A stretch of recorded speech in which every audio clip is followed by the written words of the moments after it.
bump this up and then do that later just to make sure that this absolutely happens. Because I got to stream. Can't not be streaming. Come on now. I've been slacking this year. Really. I've been slacking. Come on now. Not really, but any stream is better than no stream. Don't sit there on your high horse thinking, oh, it hasn't given me the streams I deserve. I was promised streams. You were promised nothing. This is my channel, not yours. I respect your viewership, and I appreciate any comments and discussion. But don't go thinking that you control me. Sorry, my cat here. He tells me what to do, and I obey him. Hi, kitty.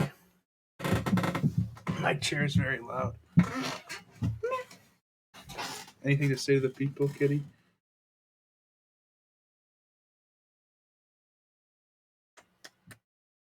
You're a good kitty.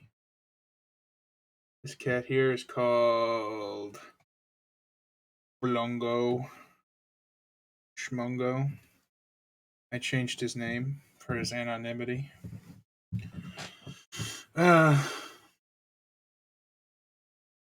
His name is actually.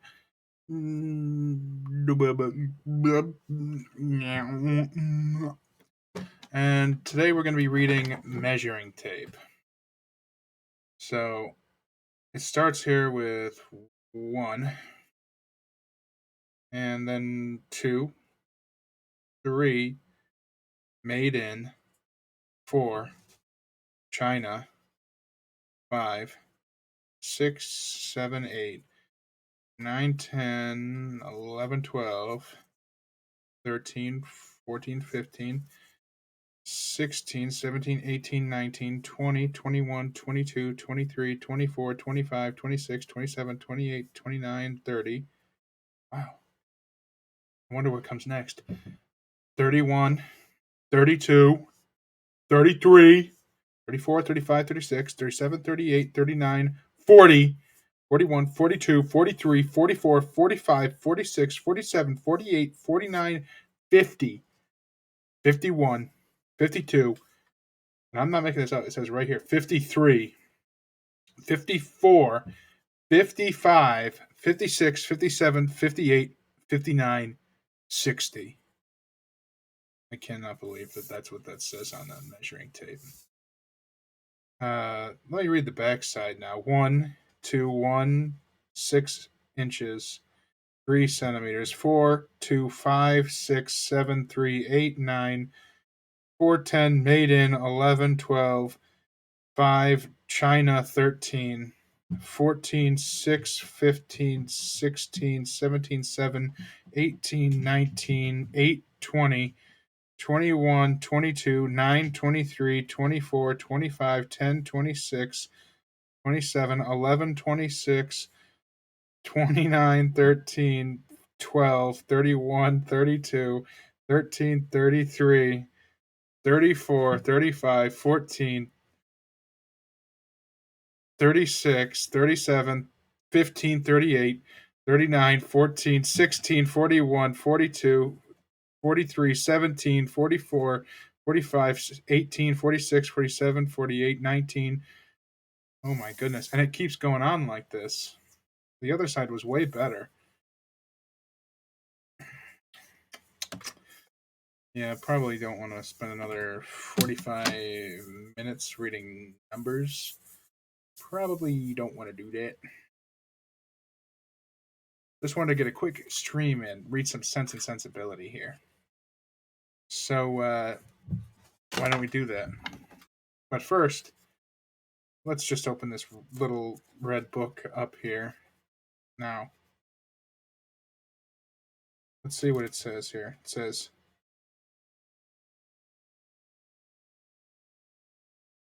Danois. What it says. Oh, now it says, Dune. Dunette. Are you kidding me? Poop? Dunette? Poop? This is a French a little tiny French to English dictionary, and it says that Donette poop. Donette. Donette. Donette. Donette. I gotta look this up. Donette.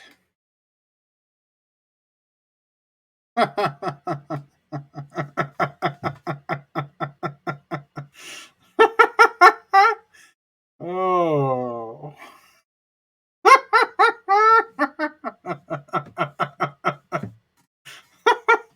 It's a poop deck. Now I get it. It's the poop. Dunette. Hey, there's somebody here. Did you know that Dunette means poop? Well, now you do. Ah,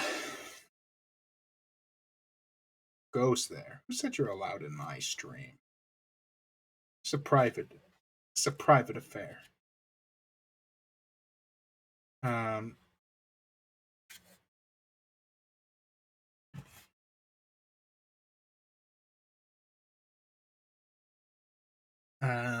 Hello.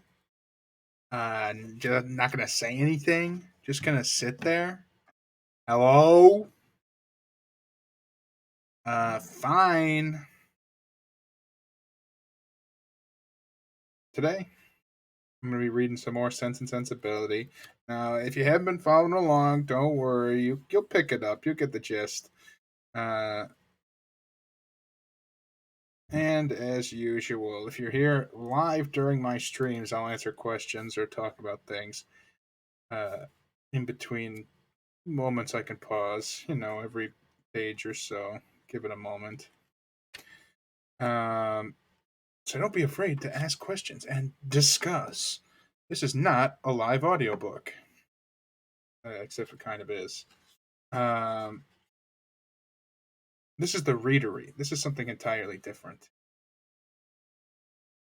This is a live reading, not an audiobook. Although it's not actually live. Well, I guess it's live on whatever. Chapter 38. Now, last time, what happened last time? Ferrers. Edward Ferrers is being the love interest of our main girl, Eleanor, is being married off to, I think it was Lucy Steele. There's no way her name's Lucy Steele. I think that's the name of the girl from Steel Ball Run, JoJo's Bizarre Adventure Part 7. Well, whatever. One of the Steel girls. And, uh-oh, I got a burp. Uh-oh. Ah! Ah! And, Marianne just found this out that, Eleanor has been Miss Steele's confidant, and being forced to sit and listen while the secret affair, not really affair, the secret engagement of her love has been discussed right to her. She can't tell anybody about it. But now it's come out. I think it was one of the family friends of the Steels, maybe one of the sisters, told Ferris's mother, who is very much upset by this. Ferris's mother is a hard woman to get on your side. And, well, I believe we start off with everybody all upset. Nobody's happy about this marriage. We don't really know Edward's feelings on it yet. He hasn't really had the chance to talk about it. Edward Ferrers, the groom in this engagement. Although he does seem to be in love with this woman, as he carries a ring with some of her hair in it. Well, we'll see. We'll see. And you'll pretty much, if you don't know what's gone on so far, you'll get the gist of it. Not exactly a hard to follow book. Mrs. Jennings, chapter 38. Mrs. Jennings was very warm in her praise of Edward's conduct, but only Eleanor and Marianne understood its true merit. They only knew how little he had had to tempt him to be disobedient, and how small was the consolation, beyond the consciousness of doing right, that could remain to him in the loss of friends and fortune. Eleanor gloried in his integrity, and Marianne forgave all his offences in compassion for his punishment. But though confidence between them was, by this public discovery, restored to its proper state, it was not a subject on which either of them were fond of dwelling when alone.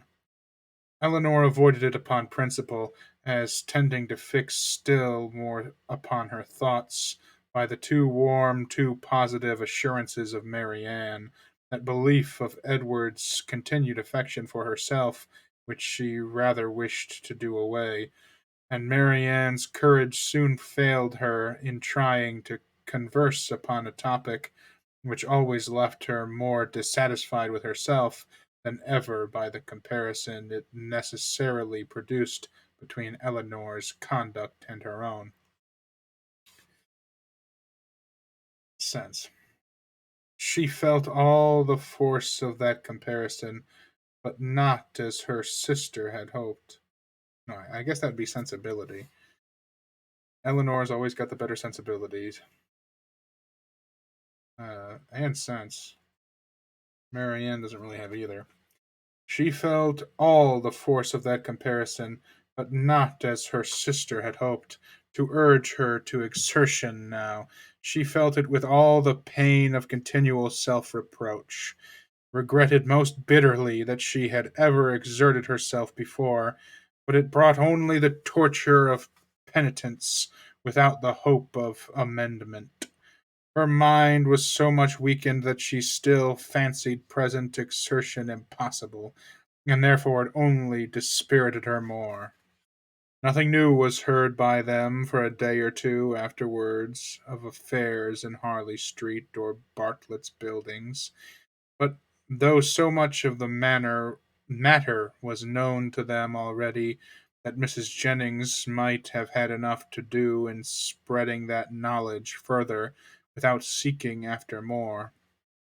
She had resolved from the first to pay a visit of comfort and inquiry to her cousins as soon as she could, and nothing but the hindrance of more visitors than usual had prevented her going to them within that time. The third day succeeding their knowledge of the particulars was so fine, so beautiful a Sunday, as to draw many to Kensington Gardens, though it was only the second week in March. Mrs. Jennings and Eleanor were of the number, but Marianne, who knew that the Willoughbys were again in town and had a constant dread of meeting them, chose rather to stay at home than venture into so public a place.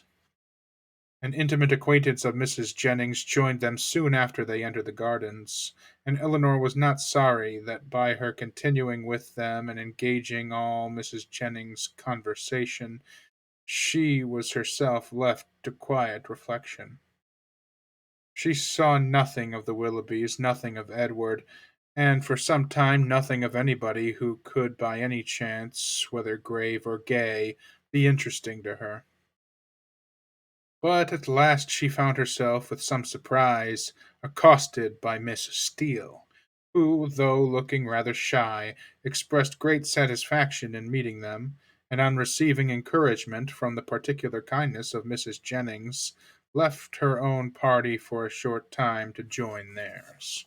Mrs. Jennings immediately whispered to Eleanor, "Get it all out of her, my dear. She will tell you anything if you ask. You see, I cannot leave Mrs. Clark." It was lucky, however, for Mrs. Jennings' curiosity, and Eleanor's too, that she would tell anything without being asked, for nothing would otherwise have been learned. "I am so glad to meet you," said meet you is not the first time they've met. "I am so glad to meet you," said Miss Steele, taking her familiarity by the arm. for I wanted to see you of all things in the world. And then lowering her voice, I suppose Mrs. Jennings has heard all about it. Is she angry? Not at all, I believe, with you. That's a good thing. And Lady Middleton, is she angry? I cannot suppose it possible that she should. I am monstrous glad of it. Good gracious! I have had such a time of it. I never saw Lucy in such a rage in my life. She vowed at first she would never trim me up a new bonnet, nor do anything else for me again so long as she lived. But now she is quite come to, and we are as good as friends as ever. Look, she made me this bow to my hat, and put it in the feather last night. There now, you are going to laugh at me too, but why should I not wear pink ribbons? I do not care if it is the doctor's favorite color. I am sure, for my part, I should never have known he did like it better than any other color if he did not happen to say so. My cousins have been so plaguing me, I declare sometimes I do not know which way to look before them. She had wandered away to a subject on which Eleanor had nothing to say, and therefore soon judged it expedient to find her way back again to the first. Well, but Miss Dashwood, speaking triumphantly, people may say what they choose about Mr. Ferris's declaring he would not have Lucy, for it's nuts, for it's no such a thing, I can tell you, and it's quite a shame for such ill-natured reports to be spread abroad. Whatever Lucy might think about it herself, you know, it was no business of other people to set it down for certain. I never heard anything of the kind hinted at before, I assure you, said Eleanor. Oh, did you? Did not you? But it was said, I know very well, and by more than one, for Miss Godby told Miss Sparks that nobody in their senses could expect Mr. Ferris to give up a woman like Miss Morton, with £30,000 to her fortune, for Lucy Steele that had nothing at all, and I had it from Miss Sparks herself. And besides that, my cousin Richard said himself, when it came to the point, he was afraid of Mr. Ferris would be off, and when Edward did not come near us for 3 days, I could not tell what to think of myself. And I believe in my heart Lucy gave it all up for lost, for we came away from your brother's on Wednesday, and we saw nothing of him at all to Thursday, Friday, and Saturday, and did not know what was become with him. Once Lucy thought to write him, but then her spirit rose against that. However, this morning he came just as we come home from church, and then it all came out, how he had been sent for Wednesday to Harley Street, and been talked to by his mother and all of them, and how he had declared before them all that he loved nobody but Lucy, and nobody but Lucy would he have, and how he had been so worried by what passed that as soon as he had went away from his mother's house, he had got upon his horse and rid into the country somewhere or other, and how he had stayed about at an inn all Thursday and Friday on purpose to get the better of it. And after thinking it over and over again, he said it seemed to him as if, now he had no fortune and no nothing at all, it would be quite unkind to keep her on the engagement, because it must be for her loss, for he had nothing but £2,000 and no hope of anything else. But if he was to go into orders, as he had some thoughts, he could get nothing but a cursory, Dangles? And how was they to live upon that? He could not bear to think of her doing no better, and so he begged, if she had the least mind for doing it, to put an end to the matter directly and leave him to shift for himself. I heard him say all this as plain as could possibly be, and it was entirely for her sake and upon her account that he said a word about being off, and not upon his own. I will take my oath he never dropped a syllable of being tired of her, or of wishing to marry Miss Morton, or anything like it. But to be sure, Lucy would not give ear to such kind of talking. So she told him directly, with a great deal about sweet and love, and all that. Oh la, one can't repeat such kinds of things, you know. She told him directly. She, oh, excuse me. She told him directly.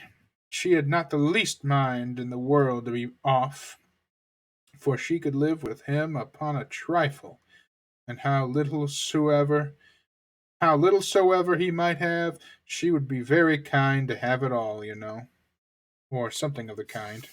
So then he was monstrous happy, and talked on some time about what they should do, and they agreed he should take orders directly, and they must wait to be married till he got a living. And just then I could not hear any more, for my cousin called from below to tell me Mrs. Richardson was come in her coach, and we'd take one of us to Kensington Gardens.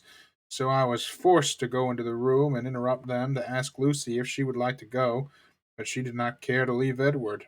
So I just ran upstairs and put on a pair of silk stockings and came off with the Richardsons. I do not understand what you mean by interrupting them, said Eleanor. You were all in the same room together, were not you? No, indeed, not us. La, Miss Dashwood, do you think people make love when anybody else is by? Oh, for shame. To be sure, you must know better than that. Laughing affectedly. No, no, they were shut up in the drawing room together, and I heard, and all I heard was only by listening at the door. How? Cried Eleanor. Have you been repeating to me what you have only learned yourself by listening at the door? I'm sorry I did not know it before, for I certainly would not have suffered you to give me particulars of a conversation which you ought not to have known yourself. How could you behave so unfairly by your sister? Oh, la! There's nothing in that. I only stood at the door and heard what I could. Hey, Tweaker. Good to see you back. She's got a southern accent. She's got a southern way of speaking, despite being from England.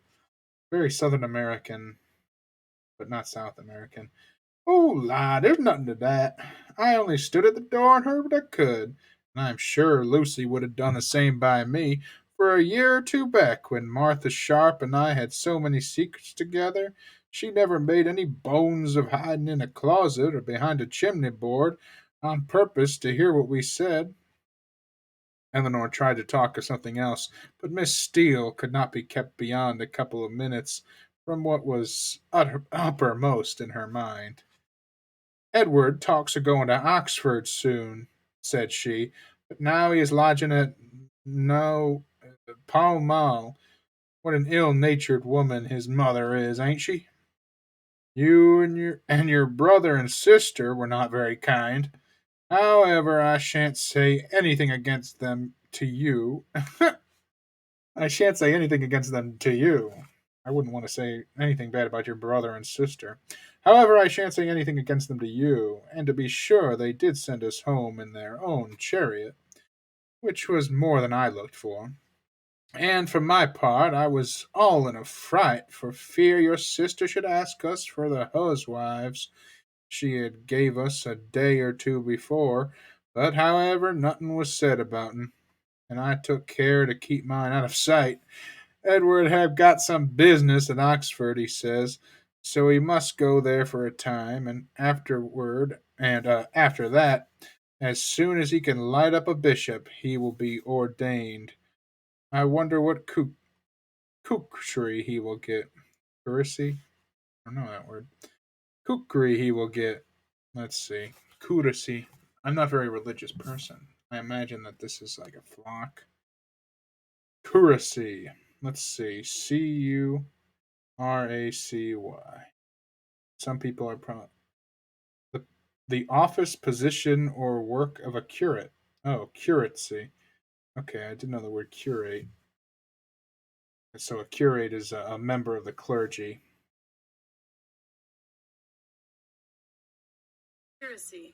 Curacy.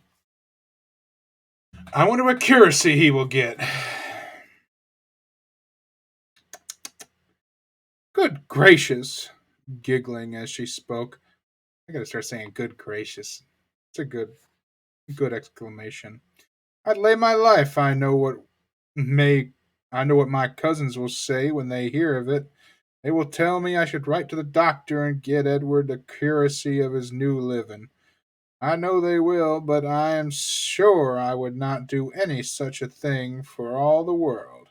Lie, tell they, lie, I shall say directly. I wonder how you could think of such a thing. I write to the doctor. Indeed. Well, said Eleanor, it is a comfort to be prepared against the worst. You have got your answer ready? Miss Steele was going to reply on the same subject, but the approach of her own party made another more necessary. Oh la, here come the Richardsons. I had a vast deal more to say to you, but I must not stay away from them not any longer. I assure you they are very genteel people. He makes a monstrous deal of money, and they keep their own coach.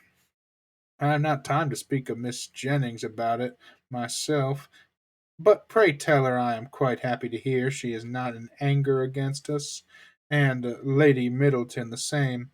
And if anything should happen to take you and your sister away, and Mrs. Jennings should want company, I am sure we should be very glad to come and stay with her for as long as a time as she likes. I suppose Lady Middleton won't ask us any more this bout.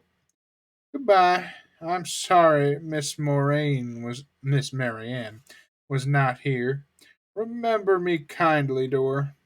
La, if you've not got your spotted muslin on, I wonder you was not afraid of its being torn. Such was her parting concern. For after this she had time only to pay her farewell compliments to Mrs. Jennings before her company was claimed by Mrs. Richardson, and Eleanor was left in possession of knowledge which might feed her powers of reflection some time, though she had learned very little more than what had been already foreseen and foreplanned in her own mind. Edward's marriage with Lucy was as firmly determined on, and the time of its taking place remained as absolutely uncertain as she had concluded it would be. Everything depended on exactly after her expectation, on his getting that preferment of which, at present, there seemed not the smallest chance. As soon as they returned to the carriage, Mrs. Jennings was eager for information, but as Eleanor wished to spread as little as possible intelligence that had, in the first place, been so unfairly obtained, she confined herself to the brief repetition of such simple particulars as she felt assured that Lucy, for the sake of her own consequence, would choose to have known. The continuance of their engagement, and the means that were to be taken for promoting its end, was all her communication, and this produced from Mrs. Jennings the following natural remark. Wait for. How does she usually talk? My. Wait. I am particular. Wait for his having a living. We all know how that will end. They will wait a 12 month, and finding no good comes of it, will set down for a curacy of £50 a year, with the interest of his £2,000, and what little matter Mr. Steele and Mr. Pratt can give her. They then they will have a child every year, and Lord help 'em, how poor they will be. I must see what I can give them towards furnishing their house. 2 maids and 2 men indeed, as I talked of the other day. No, no, they must get a stout girl of all works. Betty's sister would never do for them now. The next morning brought Eleanor a letter by the twopenny post from Lucy herself. It was as follows: Bartlett Bartlett's Buildings, March. I hope my dear Miss Dashwood will excuse the liberty I take of writing to her, but I know your friendship for me will make you pleased to hear such a good account of myself and my dear Edward after all the troubles we have went through lately. Therefore, will make no more apologies, but proceed to say that, thank God, though we have suffered dreadfully, we are both quite well now, and as happy as must always be in one another's love. We have had great trials and great persecutions, but, however, at the same time, gratefully acknowledge many friends, yourself not the least among them, whose great kindness I shall always thankfully remember, as will Edward too, who I have told of it. I am sure you will be glad to hear, as likewise dear Miss Jennings. I have spent 2 happy hours with him yesterday afternoon. He would not hear of our parting, though earnestly did I, as I thought my duty required, urge him to it for prudence sake, and would not have parted for ever on the spot. Would he consent to it, but he said it should never be. He did not regard his mother's anger while he could have my affections. Our prospects are not very bright, to be sure, but we must wait and hope for the best. He will be ordained shortly, and should it ever be in your power to recommend him to anybody that has a living to bestow, am very sure you will not forget us. And dear Mrs. Jennings, too, trust she will speak a good word for us to Sir John or Mr. Palmer, or any friend that may be able to assist us.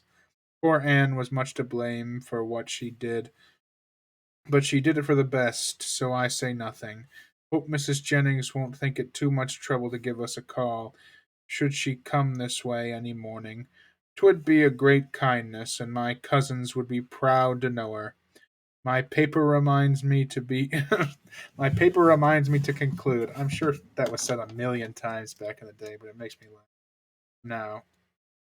My paper reminds me to conclude, and am and begging to be most gratefully and respectfully remembered to her and to Sir John and Lady Middleton and the dear children when you chance to see them, and love to Miss Marianne. I am, etc., etc. As soon as Eleanor had finished it, she performed what she concluded to be its writer's real design, by placing it in the hands of Mrs. Jennings, who read it aloud with many com- comments of satisfaction and praise. Very well indeed. How prettily she writes. Ay, that was quite proper to let him be off if he would. That was just like Lucy, poor soul. I wish I I wish I could get him a living with all my heart. She calls me dear Mrs. Jennings, you see. She is a good-hearted girl as ever lived. Very well, upon my word, that sentence is very prettily turned. Yes, yes, I will go and see her, sure enough. Sure enough. How attentive she is to think of everybody. Thank you, my dear, for showing it me. It is as pretty a letter as I ever saw, and does Lucy's head and heart great credit. And I'm pretty sure that we're getting cross stories here. Listening at the door, they hear John saying, "We should cut it off for your sake." And now she's saying that she said that. Pretty sure that's what happened there. I'm not gonna go check though.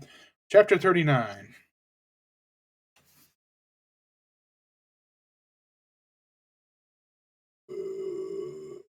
Chapter 39.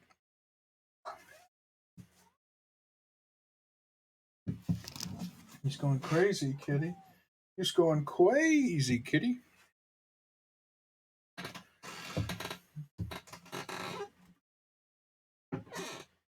You're crazy, kitty. Ow! Ah! Ah! He's attacking me. Ah! Oh. Oh, he's a demon in the flesh of a cat. I must exorcise him. Chapter 39. The Miss Dashwoods had now been rather more than 2 months in town, and Marianne's impatience to be gone increased every day.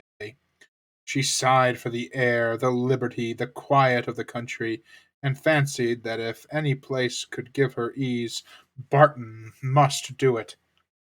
Eleanor was hardly less anxious than herself for their removal, and only so much less bent on its being effected immediately, as that she was conscious of the difficulties of so long a journey, which Marianne could not be brought to acknowledge. She began, however, seriously to turn her thoughts towards its accomplishment, and had already mentioned their wishes to their kind hostess, who resisted them with all the eloquence of her good will. When a plan was suggested which, though detaining them from home yet a few weeks longer, appeared to Eleanor altogether much more eligible than any other. The Palmers were to remove to Cleveland about the end of March for the Easter holidays, and Mrs. Jennings, with both her friends, received a very warm invitation from Charlotte to go with them. They would not This would not in itself have been sufficient for the delicacy of Miss Dashwood, but it was enforced with so much real politeness by Mr. Palmer himself as, joined to the very great amendment of his manners towards them, since her sister had been known to be unhappy, induced her to accept it with pleasure. When she told Marianne what she had done, however, her first reply was not very auspicious. Cleveland! She cried with great agitation. No, I cannot go to Cleveland. You forget, said Eleanor gently, that its situation is not that is it is not in the neighbourhood of but it is in Somersetshire. I could not go into Somersetshire. There, where I looked forward to going. No, Eleanor, you could not expect me to go there. Eleanor would not argue upon the propriety of overcoming such feelings. She only endeavored to counteract them by working on others, and represented it, therefore, as a measure which would fix the time of her returning to that dear mother, whom she so much wished to see, in a more eligible, more comfortable manner than any other plan could do, and perhaps without any greater delay, from Cleveland, which was not within a few miles of Bristol. The distance to Barton was not beyond 1 day, though a long day's journey, and their mother's servant might easily come there to attend them down, and as there could be no occasion for their staying above a week at Cleveland, they might now be at home in little more than 3 weeks' time. As Marianne's affection for her mother was sincere, it must triumph with little difficulty over the imaginary evil she had started. Mrs. Jennings was so far from being weary of her guests that she pressed them very earnestly to return with her again from Cleveland. Eleanor was grateful for the attention, but it could not alter their design, and their mother's concurrence being readily gained, everything relative to their return was arranged as far as it could be, and Marianne found some relief in drawing up a statement of the hours that were yet to divide her from Barton. Ah, Colonel, I do not know what you and I shall do without the Miss Dashwoods, was Mrs. Jennings' address to him, when he first called on her after their leaving her was settled. For they are quite resolved upon going home from the Palmers, and how forlorn we shall be when I come back. Lord, we shall sit and gape at one another as dull as two cats. Perhaps Mrs. Jennings was in hopes, by this vigorous sketch of their future ennui, to provoke him to make that offer which might give himself an escape from it, and if so, she had afterwards good reason to think her object gained, for on Eleanor's moving to the window to take more expeditiously the dimensions of a print, which she was going to copy for her friend, he followed her to it with a look of particular meaning, and conversed with her there for several minutes. The effect of his discourse on the lady, too, could not escape her observation, for though she was too honourable to listen, and had even changed her seat, on purpose that she might not hear, the one close by the pianoforte on which Mary Ann was playing, she could not keep herself from seeing that Eleanor changed colour, attended with agitation, and was too intent on what he said to pursue her employment. Still further in confirmation of her hopes, in the interval of Marianne's turning from one lesson to another, some words of the Colonel's inevitably reached her ear, in which he seemed to be apologizing for the badness of his house. To set the matter beyond a doubt, she wondered indeed at his thinking it necessary to do so, but supposed it to be the proper etiquette. What Eleanor said in reply she could not distinguish, but judged from the motion of her lips that she did not think that any material objection, and Mrs. Jennings commended her in her heart for being so honest. Then they talked on for a few minutes longer without her catching a syllable, when another lucky stop in Mary Ann's performance brought her these words in the Colonel's calm voice. I am afraid I cannot take place very soon. I am afraid it cannot take place very soon. Astonished and shocked at so unlover-like a speech, she was almost ready to cry out, Lord, what should hinder it? But, checking her desire, confined herself to this silent ejaculation. This is very strange. Sure he is not wait to be older. This delay on the Colonel's side, however, did not seem to offend or mortify his fair companion in the least, for on their breaking up the conference soon afterwards, and moving different ways, Mrs. Jennings very plainly heard Eleanor say, and a voice which showed her to feel what she said, I shall always think myself very much obliged to you. Hello, ceramic green chickens. Green chicken. I like Jane Austen too. Mrs. Jennings was delighted with her gratitude, and only wondered that after hearing such a sentence, the Colonel should be able to take leave of them as he immediately did, with the utmost sangfroid. And what is that, sangfroid? Let's look this word up. Sangfroid. Sangfroid.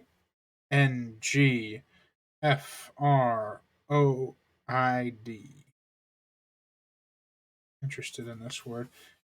Always got to find these words you don't know. Got to find what they are.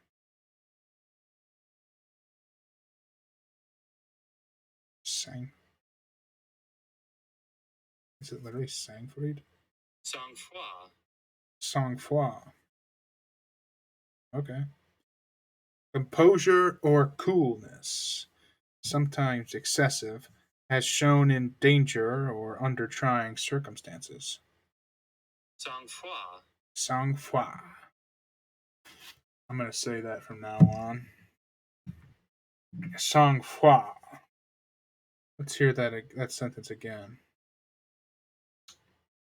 Mrs. Jennings was delighted with her. Also, I love this little POV it just gave from Mrs. Jennings trying to listen in on the conversation, how she's already commenting on everything they're doing in her head, and she's got all the wrong ideas in her head, and is jumping to conclusions based on what little she can hear. She's not purposefully listening in, but anything.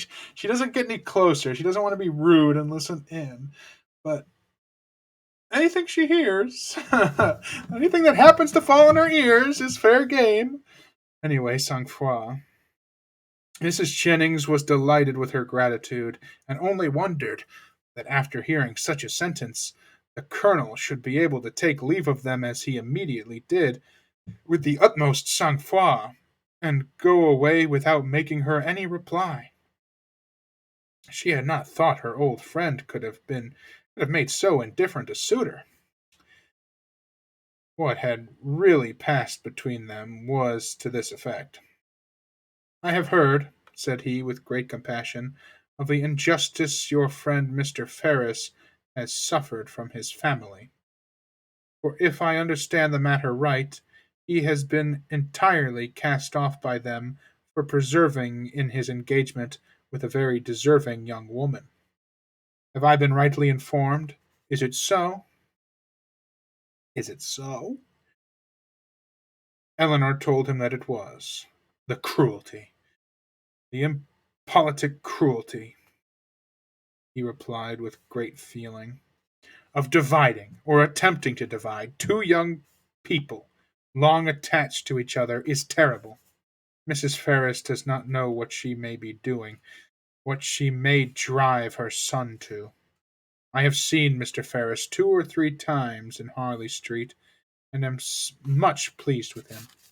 He is not a young man with whom one can be intimately acquainted in a short time, but I have seen enough of him to wish him well for his own sake, and as a friend of yours, I wish it still more.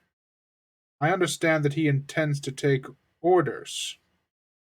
Will you be so good as to tell him that the living of Deltaford, now just vacant, as I am informed by this day's post, is his if he think it worth his acceptance, but that, perhaps, so unfortunately circumstanced as he is now, it may be nonsense to appear to doubt.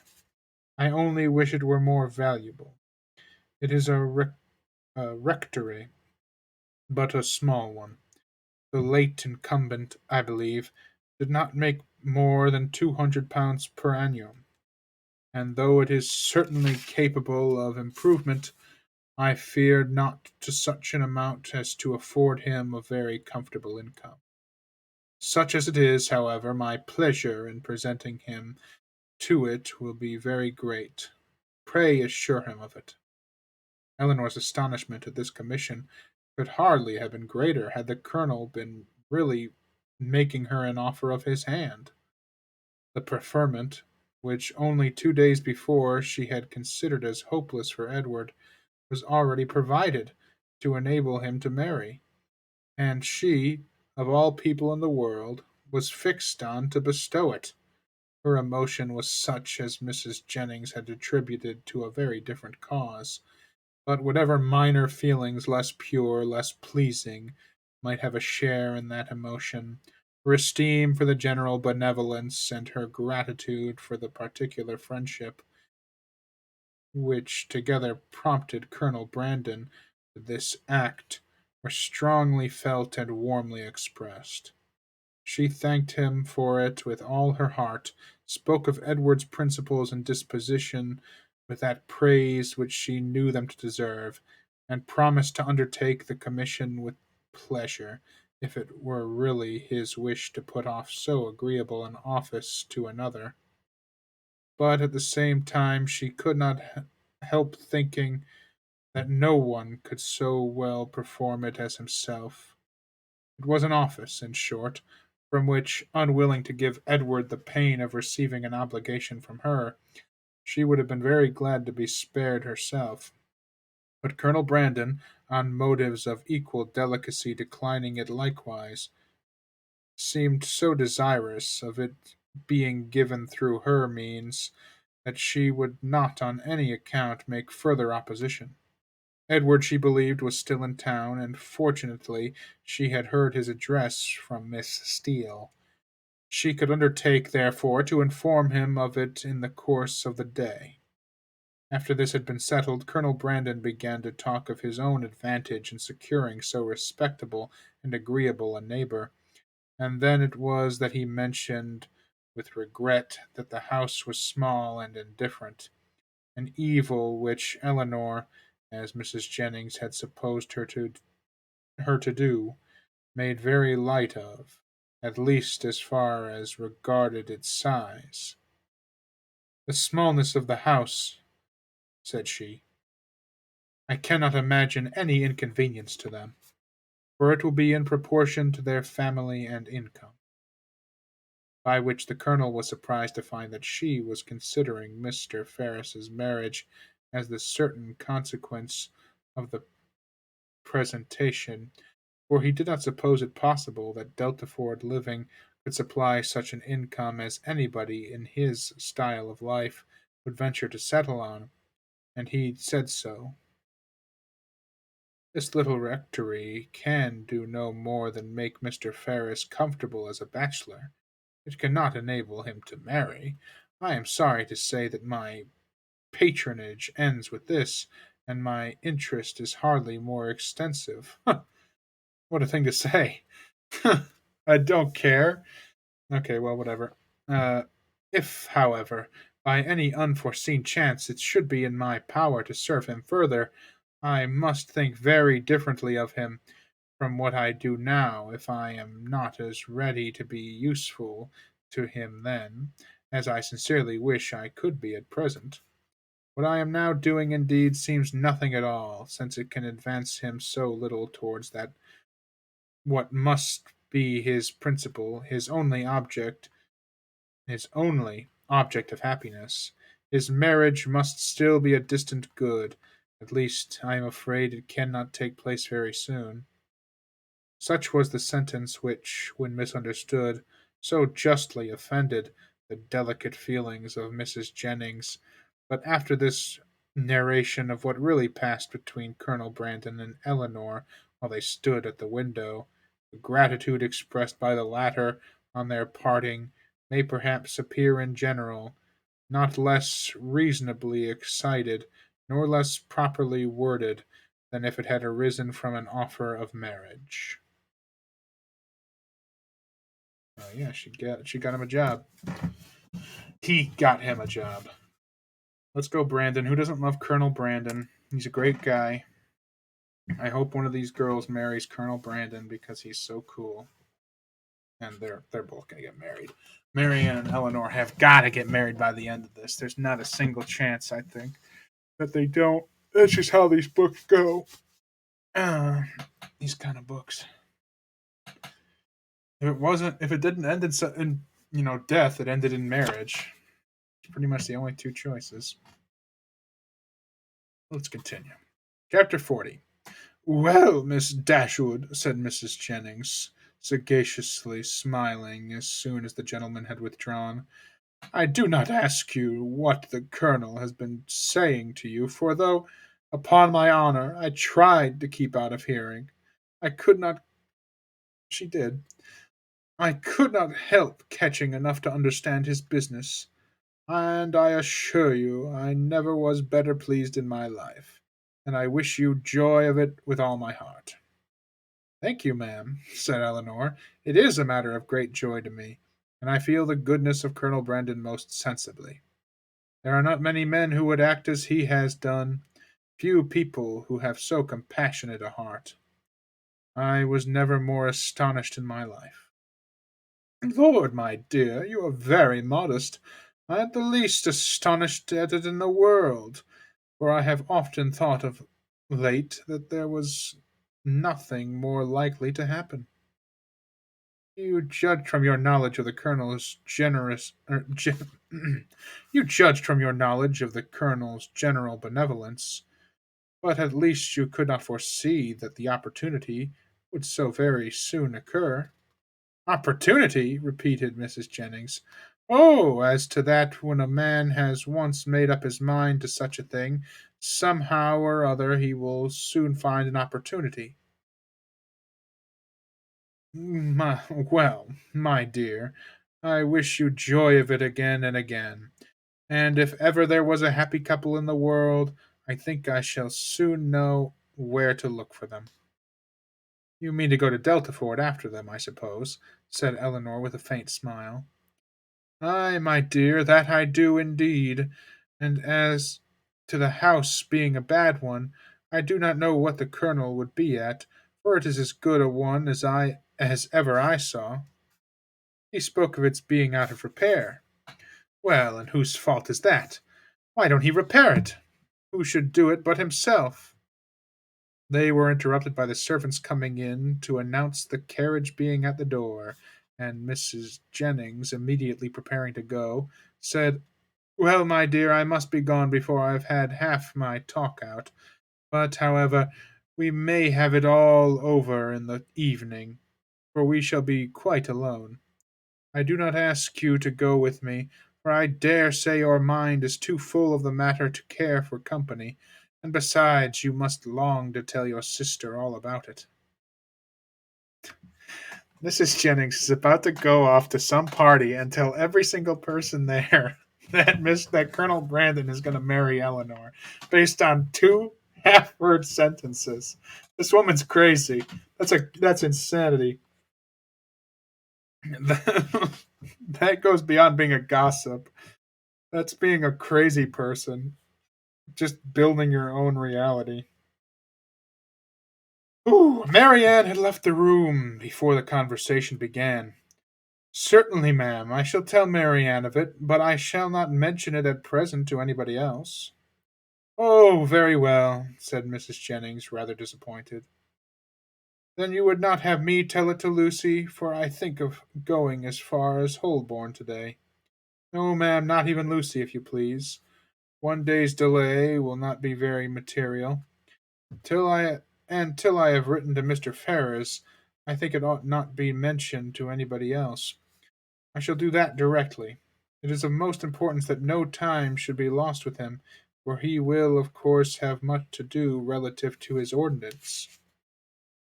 This speech at first puzzled Mrs. Jennings exceedingly. Really goes to show how conversations between two people can be two completely separate things. It took that long for one of them to realize they weren't talking about the same thing. I've seen that happen in person a few times now, where I on the outside can look on in on a conversation and can tell that the two people are talking about completely different things and they don't realize it. Happens all the time. So it must happen to you too. You don't think of, I mean, me. It must happen to me. It must happen to you.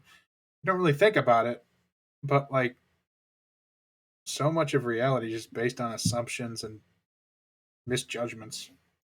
Your own reality. Um, this speech at first puzzled Mrs. Jennings exceedingly. Why Mr. Ferris was to be written to about in such a hurry, she could not immediately comprehend. A few moments' reflection, however, produced a very happy idea, and she exclaimed, "Oh, ho, ho! I understand you. Mr. Ferris is to be the man. Well, so much the better for him. Ay, to be sure, he must be ordained in readiness, and am very glad to find things are so forward between you. But, my dear, is it not rather out of the character? Out of character? Should not the Colonel write himself? Sure, he is the proper person." Eleanor did not quite understand the beginning of Mrs. Jennings's speech, neither did she think it worth inquiring into, and therefore only replied to its conclusion. "Colonel Brandon is so delicate a man that he rather wished anyone to announce his intentions to Mr. Ferris than himself." "And so you are forced to do it? Well, that is an odd kind of delicacy. However, I will not disturb you," seeing her preparing to write. "You know your own concerns best. So good-bye, my dear. I have not heard of anything to please me so well since Charlotte was brought to bed." And away she went, but returning again in a moment. "I've just been thinking of Betty's sister, my dear. I should be very glad to get her so good a mistress. But whether she would do for a lady's maid, I'm sure I can't tell. She is an excellent housemaid and works very well at her needle. However, you will think of it all that at your leisure. Certainly, ma'am, replied Eleanor, not hearing much of what she said, and more anxious to be alone than to be mistress of the subject.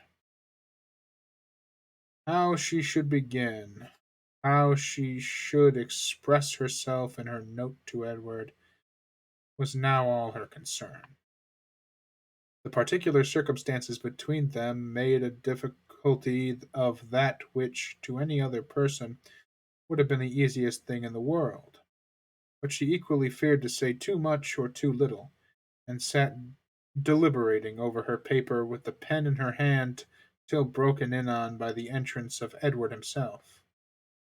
He had met Mrs. Jennings at the door in her way to the carriage as he came to leave his farewell card, and she, after apologizing for not returning herself, had obliged him to enter by saying that Miss Dashwood was above, and wanted to speak with him on very particular business. Eleanor had just been congratulating herself, in the midst of her perplexity, that however difficult it might be to express herself properly by letter, it was at least preferable to giving the information by word of mouth. Sorry, excuse me. Bit of acid reflux there. Um, Very funny sentence just occurred that I interrupted. Eleanor had just been congratulating herself, in the midst of her perplexity, that however difficult it might be to express herself properly by letter, it was at least preferable to giving the information by word of mouth. Then her visitor entered, to force her upon this greatest exertion of all. Her astonishment and confusion were very great on his so sudden appearance. She had not seen him before since his engagement became public, and therefore not since his knowing her to be acquainted with it, which, with the consciousness of what she had been thinking of, and what she had to tell him, made her feel particularly uncomfortable for some minutes. He too was much distressed, and they sat down together in a most promising state of embarrassment. Whether she had asked her pardon for his intrusion, whether he had asked her pardon for his intrusion on first coming into the room, he could not recollect, but determined to be on the safe side, he made his apology in form as soon as he could say anything after taking a chair. Mrs. Jennings told me, said he, that you wished to speak with me. At least I understood her so, for I certainly should not have intruded on you in such a manner, though at the same time I should be extremely sorry to leave London without seeing you and your sister, especially as it will most likely be some time. It is not probable that I should soon have the pleasure of meeting you again. I go to Oxford tomorrow. You would not have gone, however, said Eleanor, recovering herself, and determined to get over what she so much dreaded as soon as possible, without receiving our good wishes, even if we had not been able to give them in person. Mrs. Jennings was quite right in what she said. I have something of consequence to inform you of, which I was on the point of communicating by paper. I am charged with a most agreeable office, breathing rather faster than usual as she spoke. Colonel Brandon, who was here only 10 minutes ago, has desired me to say that, understanding you mean to take orders, he has great pleasure in offering you the living of Deltaford, now just vacant, and only wishes it more valuable. Allow me to congratulate you on having so respectable and well judging a friend, and to join in his wish that the living, it is about 200 a year, were much more considerable, and such as might better enable you to, as might be more than a temporary accommodation for yourself, such, in short, as might establish all your views of happiness. What Edward felt as he could not say it himself, cannot be expected that anyone should say for him. He looked all the astonishment which such unexpected, such unthought of information could not fail of exciting. But he said only these two words. Colonel Brandon? Yes, continued Eleanor, gathering more resolution as some of the worst was over.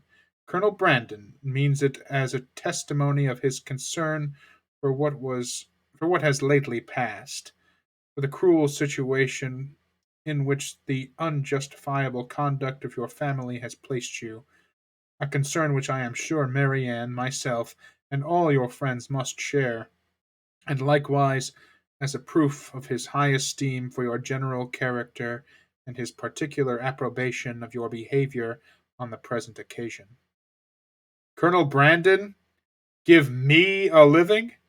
Can it be possible? The unkindness of your own relations has made you astonished to find friendship anywhere. No, replied he with sudden consciousness, not to find it in you, for I cannot be ignorant that to you, to your goodness, I owe it all. I feel it. I would express it if I could, but, as you well know, I am no orator. You are very much mistaken. I do assure you that you owe it entirely, at least almost entirely, to your own merit and Colonel Brandon's discernment of it. I have had no hand in it. I did not even know till I understood his design that the living was vacant, nor had it ever occurred to me that he might have had such a living in his gift. As a friend of mine, of my family, he may perhaps, indeed I know he has, still greater pleasure in bestowing it, but upon my word you owe nothing to my solicitation. Truth obliged her to acknowledge some small share in the action, but she was at the same time so unwilling to appear as the benefactress of Edward that she acknowledged it with hesitation, which probably contributed to fix that suspicion in his mind which had recently entered it. For a short time he sat deep in thought after Eleanor had ceased to speak. At last, and as if it were rather an effort, he said, Colonel Brandon seems a man of great worth and respectability. I have always heard him spoken of as such, and your brother, I know, esteems him highly. He is undoubtedly a sensible man, and in his manners perfectly the gentleman. Indeed, replied Eleanor, I believe that you will find him, on further acquaintance, all that you have heard him to be. And as you will be such very near neighbors, for I understand the parsonage is almost close to the mansion house, it is particularly important that he should be all this. Edward made no answer. When she had turned away her head, gave her a so serious, gave her a look so serious, so earnest, so uncheerful, as seemed to say that he might hereafter wish the distance between the parsonage and the mansion house much greater. Colonel Brandon, I think, lodges in St. James's Street, said he soon afterwards, rising from his chair. Eleanor told him the number of the house. I must hurry away then, to give him those thanks which you would not allow me to give you, to assure him that he has made me an exceedingly happy man. Eleanor did not offer to detain him, and they parted with a very earnest assurance on her side of her unceasing good wishes for his happiness in every change of situation that might befall him. On his, with rather an attempt to return the same goodwill that the power of expressing than the power of expressing it. Sorry, I didn't Eleanor did not offer to detain him, and they parted with a very earnest assurance on her side of her unceasing good wishes for his happiness in every change of situation that might befall him, on his, with rather an attempt to return the same goodwill than the power of expressing it. Ah, an attempt rather than the power. I see. When I see him again, said Eleanor to herself as the door shut him out, I shall see him the husband of Lucy. And with this pleasing anticipation, she sat down to reconsider the past, recall the words, and endeavor to comprehend all the feelings of Edward, and, of course, to reflect on her own with discontent. When Mrs. Jennings came home, though she returned from seeing people whom she had never seen before, and of whom, therefore, she must have a great deal to say, her mind was so much more occupied by the important secret in her possession than by anything else that she reverted to it again as soon as Eleanor appeared. Well, my dear, she cried, I sent you up the young man. Did I did I not do right? And I suppose you had no great difficulty. You did not find him very unwilling to accept your proposal? No, ma'am, that was not very likely. Well, and how soon will he be ready? For it seems all to depend upon that.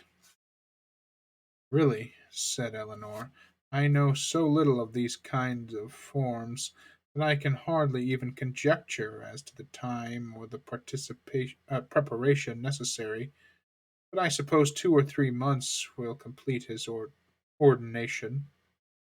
2 or 3 months, cried Mrs. Jennings. Lord, my dear, how calmly you talk of it! And can the Colonel wait 2 or 3 months? Lord bless me! I am sure it would put me quite out of patience. And though one would be very glad to do a kindness by poor Mr. Ferrars, I do think it is not worth while to wait 2 or 3 months for him. Sure, somebody else might be found that would do as well, somebody that is in orders already. My dear ma'am, said Eleanor, what can you be thinking of? Why, Colonel Brandon's only object is to be of use to Mr. Ferrars. Lord bless you, my dear, sure you do not mean to persuade me that the Colonel only marries you for the sake of giving 10 guineas to Mr. Ferrars. The deception could not continue after this, and an explanation immediately took place by which both gained considerable amusement, for the moment without any material loss of happiness to either. For Mrs. Jennings only exchanged one form of delight for another, and still without fortifying her expectation of the first. Ay, ay, the parsonage is but a small one, said she, after the first ebullition of surprise and satisfaction was over, and very likely may be out of repair. But to hear a man apologizing, as I thought, for a house that to my knowledge has 5 sitting rooms on the ground floor, and I think the housekeeper told me could make up 15 beds, and to you too, that has been used to live in Barton College, it seemed quite ridiculous. Cottage, it seemed quite ridiculous. But, my dear, we must touch up the Colonel to do something to the parsonage, and make it comfortable for them before Lucy goes to it. But Colonel Brandon does not seem to have any idea of the livings being enough to allow them to marry. The Colonel is a ninny, my dear, because he has 2,000 a year himself. He thinks nobody else can marry on less. Take my word for it, if I am alive, I shall be paying a visit to Deltaford Parsonage before Michaelmas, and I am sure I shan't go if Lucy ain't there. Eleanor was quite of her opinion as to the probability of their not wanting for any more.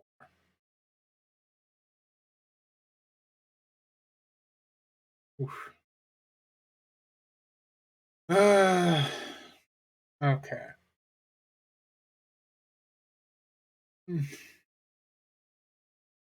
Up, up. Ba-bum, bum, bum, bum. That's the end of chapter 40.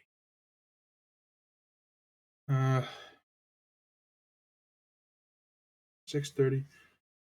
I'm getting a little hungry. I think we're gonna call it a stream there. I got other stuff I need to do tonight. I just wanted to get home right away, get this out of the way so that I can go about the rest of my business out of the way. Like it's such a chore to do something I love. Uh, so I can attend to my other business tonight. And yeah, next time, hopefully we'll finish Jane Austen's Sense and Sensibility. Still got 75 pages in, so maybe I'll make it a weekend special where I just finish the whole thing straight through. And then maybe I'll read some Wells tomorrow. Enjoy dinner, finish the business. Thanks for listening, Ceramic Green Chicken. Miss you guys. Uh, have a good night, everyone. Here live, Ceramic Green Chicken. Anybody who might be watching on YouTube later, all my streams are on YouTube. Uh, YouTube.com/Coldstone Readery. Good night, everybody.